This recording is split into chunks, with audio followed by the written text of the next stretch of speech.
I'm excited about this chapter. Here we're going to look at the movie going on beneath the movie. The symbols, the tone, the themes, and motifs. You know, all that stuff your English teacher gets so excited about. I've mentioned a million times throughout all these training courses about all the humiliating blunders and mistakes that I made. But I think that the stuff in this chapter, the tone, themes, and motifs, and the assurance, actually came out pretty well. First up is tone. The tone of the film is essentially the way it feels. It's the vibe, the personality of the piece as a whole, or of a particular scene. It's usually a good idea to create a consistent tone throughout a piece, or at the very least be aware of it so you can regulate the tone as needed. If everyone in Game of Thrones busted out into a musical song and dance number, that would be an inconsistent tone from what they've established throughout the show. Likewise, it would be a break in tone if someone in A Christmas Story were murdered, or someone in Rocky broke into the CIA and stole government secrets. It just doesn't fit. So when choosing a tone for your film, it's generally a good idea to figure out what fits and what doesn't. Now, some scenes are there purely for tone.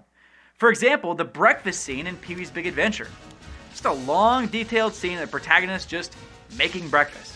And after all this effort, he doesn't even eat much of anything. But that scene is so iconic, and I love it so dearly because it establishes the colorful, playful tone of the movie.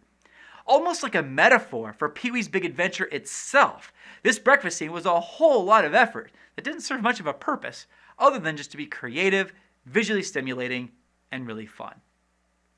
One of the reasons that I chose a dark fantasy film for this project was because it was so foreign to me. All my other films have been comedies. So it stands to reason that the first few drafts that we did of The Assurance had jokes that didn't fit at all with the tone we ended up using for the final version of the film. And some of the moments that we actually shot were too lighthearted and wouldn't mesh with the final version of the film. Tiani, that is a really dumb idea. And I do like these moments, but they're just too playful for the final version of the film. Their levity belies what's really going on in this world, and so they don't fit tonally. As a director, controlling the tone of your film is one of your most important jobs, and we'll look more specifically at how to do that in the next tutorial.